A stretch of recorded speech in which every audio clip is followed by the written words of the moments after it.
unaware the pregnant wife he divorced was the multi-billionaire owner of the company her entire family worked for. His mother poured dirty water on her at family dinner as husband and mistress laughed. What she did shocked him and left his mother devastated. The night Marcus Morrison's mother Linda poured a pitcher of dirty dishwater over his pregnant ex-wife Elena at their family dinner should have been their final humiliation of the woman Marcus had divorced 6 months ago for being a nobody.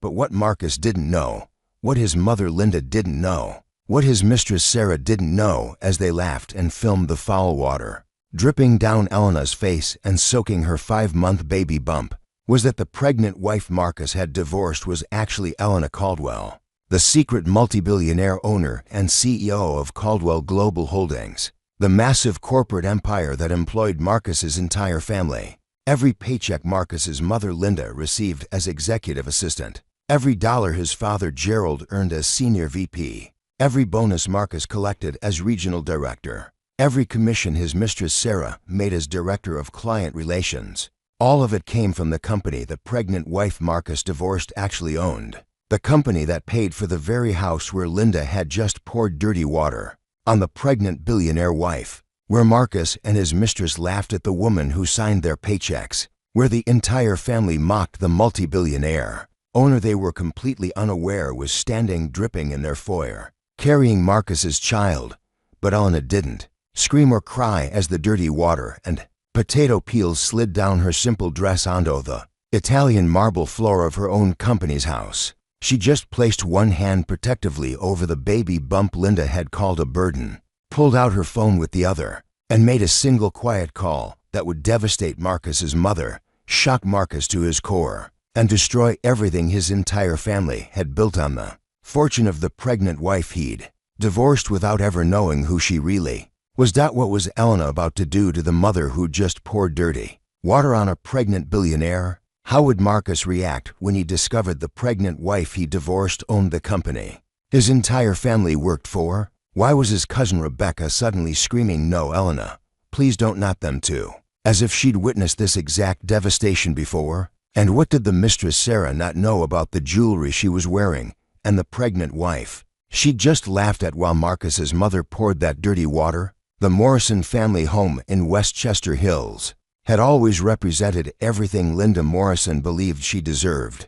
Crystal chandeliers, imported marble, designer furniture arranged just so. The kind of house that screamed success to anyone who walked through the door. And tonight, surrounded by her family at the mahogany dining table, Linda had felt powerful, in control, ready to handle the Elena problem once and for all. She'd invited her former daughter-in-law under the pretense of discussing the baby's future. But Linda's real plan was simpler, crueler. She wanted Elena to sign papers giving up any claim to Marcus's life, his money, his future. She wanted the girl gone, erased, like she'd never existed. Elena had arrived exactly on time, wearing that same plain dress she always wore. No jewelry except a simple gold band on her right hand. No makeup, hair pulled back in a basic ponytail. Everything about her screamed ordinary, forgettable, beneath them. Linda had felt vindicated just looking at her. This was the woman Marcus had wasted 3 years on.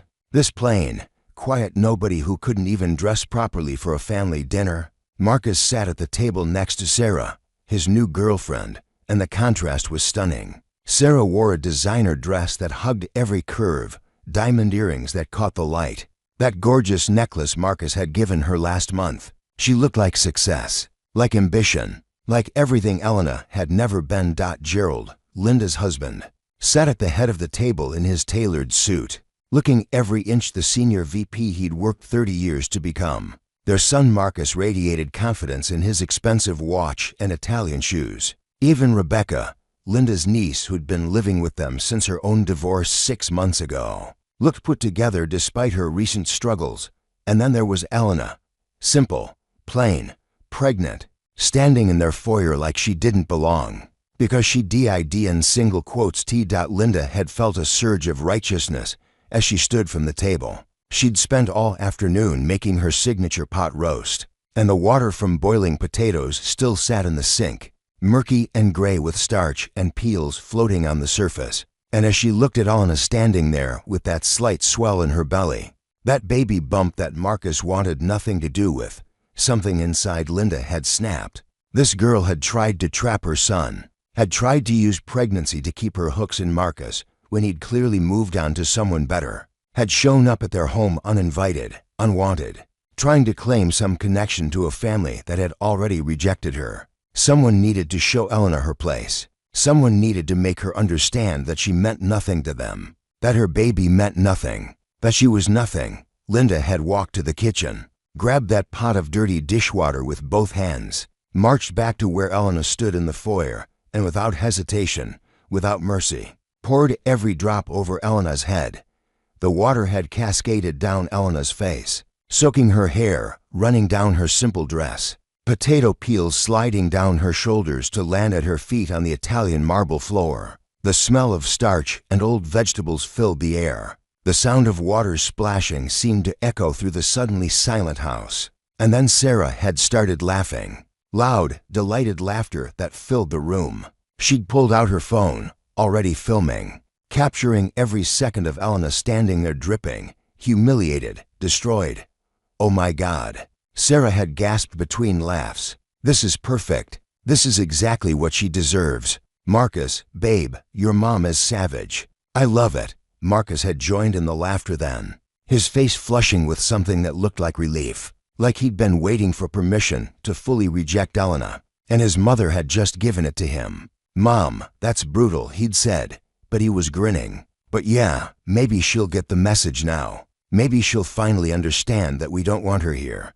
Gerald had said nothing, but Linda saw approval in his eyes, the kind of grim satisfaction that came from watching justice being served. Linda had set the empty pot down with a satisfying clang, feeling righteous and powerful. "There," she'd said, her voice sharp with vindication. "Now you know what we think of you, Elena. Now you understand your place. You're nothing. Your baby is nothing. And you need to leave our family alone." But Elena hadn't reacted the way Linda expected. She hadn't cried or run away or begged for mercy. She just stood there, water dripping from her hair, potato peels sliding down her shoulders, and placed one hand protectively over her stomach. The other hand reached into her purse and pulled out her phone, and she smiled.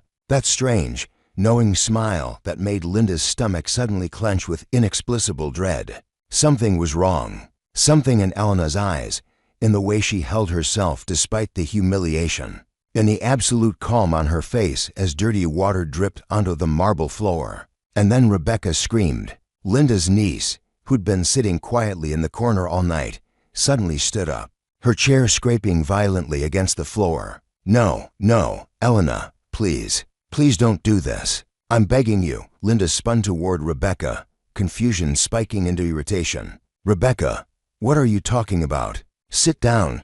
But Rebecca was crying now, real tears streaming down her face, her hands shaking as she stared at Elena with pure terror. "She's going to destroy us, just like James destroyed us. Oh God, Marcus, what did you do? What did you do? What is she talking about?" Gerald demanded, moving toward Rebecca. "Rebecca, explain yourself right now." But Rebecca couldn't speak anymore, could only cry into her hands while Elena pressed a single button on her phone and brought it to her ear. "Hello, James," Elena said, her voice calm and clear despite the dirty water still dripping from her chin. "Yes, it's time. Initiate the Morrison protocol we discussed. All of them. Effective immediately." The name James hit the room like a physical blow. Marcus felt his blood turn to ice because he knew that name. Everyone who worked at Caldwell Industries knew that name. James Caldwell, the billionaire CEO who'd destroyed Rebecca's life 6 months ago. Marcus watched his cousin Rebecca collapse into her chair, sobbing uncontrollably, and suddenly fragments of memory started clicking together in his mind. Rebecca had been married to someone named James. Rebecca had lost everything in her divorce. Rebecca had never explained why, had just moved into their guest room broken and silent and refusing to talk about what happened. And now Elena was calling someone named James. Elena, who stood dripping with dirty water in their foyer, smiling that terrifying calm smile. Elena, who'd just said something about a Morrison protocol, like she'd planned this, like she'd been waiting for this exact moment. "Who are you calling?" Linda demanded, her voice shrill with confusion that was rapidly morphing into fear. "Who is James? What protocol?" Elena lowered her phone slowly, deliberately, her eyes moving across each of their faces. Marcus felt pinned under that gaze, saw something in her expression he'd never noticed in 3 years of marriage: power, authority, the kind of quiet confidence that didn't need to announce itself, because it already knew its own weight.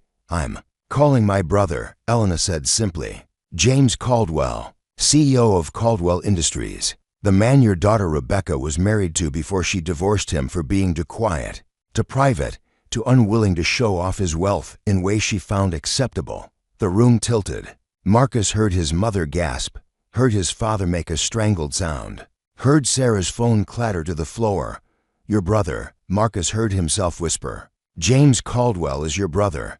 Half-brother, technically," Elena corrected, her hands still resting protectively on her stomach. "Same father, different mothers. We inherited our father's empire together when he died 8 years ago. James got Caldwell Industries. I got Caldwell Global Holdings." The words didn't make sense, couldn't make sense. Caldwell Global Holdings was where they all worked, where his father was senior VP, where his mother worked as executive assistant, where Marcus himself held his director position, where Sarah worked in client relations. Caldwell Global Holdings, the massive corporation that employed hundreds of people and generated billions in revenue annually. The company run by the mysterious E. Caldwell, who never made public appearances, who worked remotely, who was famously private about their identity. P. Caldwell, E for Elena. "No," Marcus said, but his voice had no conviction. "That's not possible. You worked some entry-level position. You had no money. You lived in that tiny apartment before we got married. You drove an old car. You wore cheap clothes. You were nobody. I was testing you," Elena said, and her voice finally cracked with emotion, real pain bleeding through the calm exterior. "I watched my brother James fall in love with your cousin Rebecca. Watched her be ashamed of him because he didn't flaunt his wealth. Watched her divorce him because he wouldn't change who he was to satisfy her ego. And then I met you at a company event, Marcus, my company event, and I thought maybe you'd be different. Maybe you'd love me for who I was, not what I had."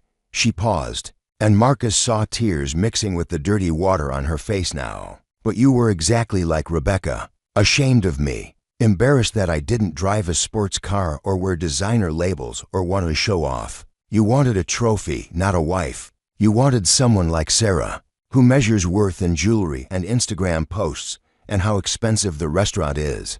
Sarah made a choking sound, her hand flying to the diamond necklace at her throat.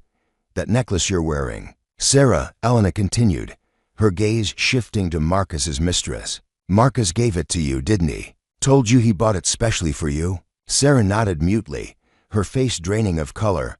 "I bought it 3 years ago," Elena said flatly. "For myself, with my money. Marcus took it from our safe after I filed for divorce. So you're literally wearing my jewelry while laughing at me in my own house, after sleeping with my husband, while working for my company without even knowing it." The front door opened without anyone knocking, and James Caldwell walked into the Morrison home like he owned it, tall, composed, wearing jeans and a simple jacket, but carrying himself with the kind of quiet authority that made everyone in the room instinctively step back. He moved straight to Elena's side, his eyes taking in the dirty water still dripping from her hair, the potato peels on her shoulders, the protective hand she had on her pregnant belly. "Little sister," James said softly, and his voice carried more menace in those 2 words than any shouting could have achieved. "Are you all right?" "No," Elena answered honestly, her voice breaking, "but I will be." James put his arm around her shoulders, then turned to face the Morrison family with eyes that had gone absolutely cold. 6 months ago, Rebecca taught me something valuable. She taught me that some people will never value character over appearance, that some families raise their children to be cruel to anyone they perceive as beneath them. And tonight, you've taught my sister the exact same lesson." Gerald found his voice first, stepping forward with his hands raised. "Mr. Caldwell, please, we didn't know. We had no idea Elena was your sister, that she owned Caldwell Global Holdings. If you'd known, you would have been kind." James interrupted, his voice cutting. "That's exactly the problem, Gerald. Kindness shouldn't depend on someone's bank account. Respect shouldn't be conditional on their status. But you poured dirty water on a pregnant woman because you thought she was nobody important. You laughed at her. You filmed her humiliation. You called her unborn child a burden." Linda was crying now, mascara running down her face as reality crashed over her. "Please, we made a mistake. We'll apologize. We'll make it right. You can't make this right," Elena said, stepping away from James's protective arm to stand on her own. "You had 3 years to be kind to me, Linda. 3 years when I was married to your son. 3 years when I cooked dinners for this family, attended your events, tried to be the daughter-in-law you wanted, and you treated me like garbage the entire time because I didn't meet your standards of success, because I dressed simply and drove an old car and didn't brag about money." Marcus moved toward her, his face stricken. "Elena, please, I loved you. I didn't know. If I'd known who you really were, you would have stayed married to me," Elena finished, and there was such pain in her voice that Marcus actually flinched. "You would have loved me for my billions, but not for myself. That's exactly why I never told you. Marcus, I wanted you to love me, not my money. But you couldn't even manage basic respect when you thought I was ordinary." Their phones started ringing simultaneously. Gerald's first, then Linda's, then Marcus's, then Sarah's. All 4 of them stood frozen, staring at their buzzing phones like they were snakes about to strike. "Answer them," James said calmly. "That will be HR from Caldwell Global Holdings. They have some news for you." Gerald answered with shaking hands, his face going from pale to gray as he listened. Linda answered next, her sobs getting louder with every word she heard. Marcus couldn't move, couldn't breathe, just stared at his phone until it stopped ringing and went to voicemail. Sarah dropped hers completely, backing away like the device had burned her. "Terminated," Gerald whispered, lowering his phone, effective immediately. 30 years with the company, and I'm just terminated. They said the CEO personally ordered it." "Me too," Linda gasped. 8 years. 8 years I worked as executive assistant, and I'm fired. Just like that.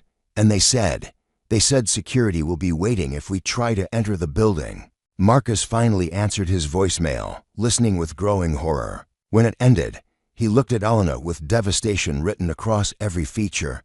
"I'm fired. My entire team, my projects, everything I built gone. And they said there's a file. Documentation of hostile work environment, harassment of a pregnant employee, misuse of company resources." He paused, his voice breaking. "The pregnant employee was you. You documented everything. Every cruel comment," Elena confirmed.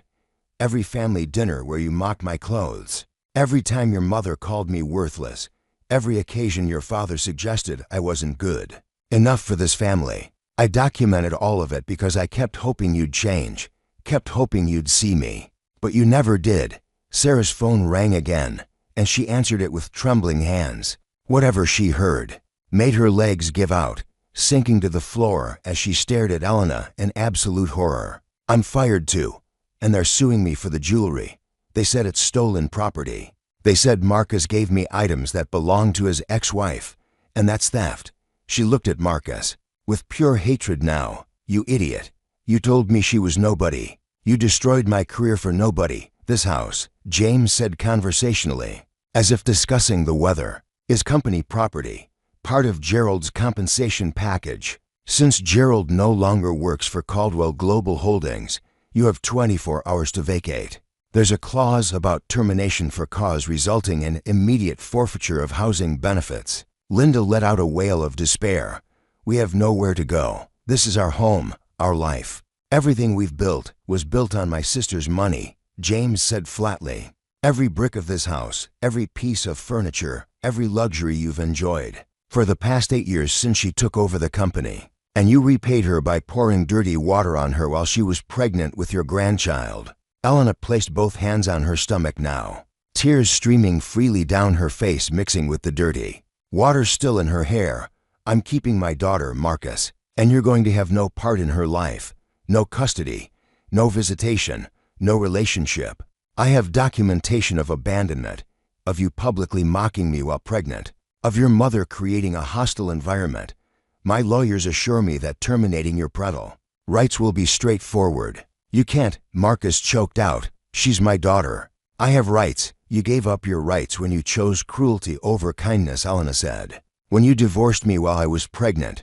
When you brought your mistress to family dinners and laughed while your mother humiliated me. You made your choice, Marcus, and now I'm making mine. My daughter will never know the kind of people who judge worth by bank accounts and show cruelty to anyone they think is beneath them. Rebecca finally spoke from her corner, her voice broken and hoarse. I tried to warn you. I tried to tell you not to do this, but you wouldn't listen. Just like I didn't listen when people told me to value James, and now you've lost everything. Just like I did. Elena looked at Rebecca with something like sympathy. I'm sorry you learned this lesson too. I'm sorry my brother had to teach your family what happens when you mistake kindness for weakness. James guided Elena toward the door, supporting her as she walked through the puddle of dirty water on the marble floor of her own company's house. At the threshold, Elena turned back one last time. I would have given you everything, she said to Marcus, her voice thick with tears and loss. I would have made you the happiest man alive, but you were ashamed of me from the start. You never wanted me. You wanted what you thought I should be, and that was never going to be enough. The door closed behind them, leaving the Morrison family standing in the ruins of everything they'd built on the fortune of the pregnant wife Marcus had divorced. Linda sank to the floor in her designer dress, surrounded by the crystal and marble and imported furniture. That would all be gone in 24 hours. Gerald stood frozen. 30 years of corporate climbing destroyed in a single phone call. Sarah clutched the necklace she'd have to return, her career over before it had really begun. And Marcus stood dripping with the realization of what he'd lost, who he'd thrown away, and the daughter he would never know because he'd chosen appearances over love, status over character, and cruelty over kindness to the woman who'd only ever wanted him to see her. If this story moved you, if it made you think about how you treat people when you think they have nothing to offer you, please subscribe to our channel and turn on the notification bell so you never miss stories that challenge you to be better, kinder, and more aware of the worth in every person you meet. And tell us in the comments, where are you watching from? And have you ever witnessed someone being treated differently once their true status was revealed? Your story matters. Share it below.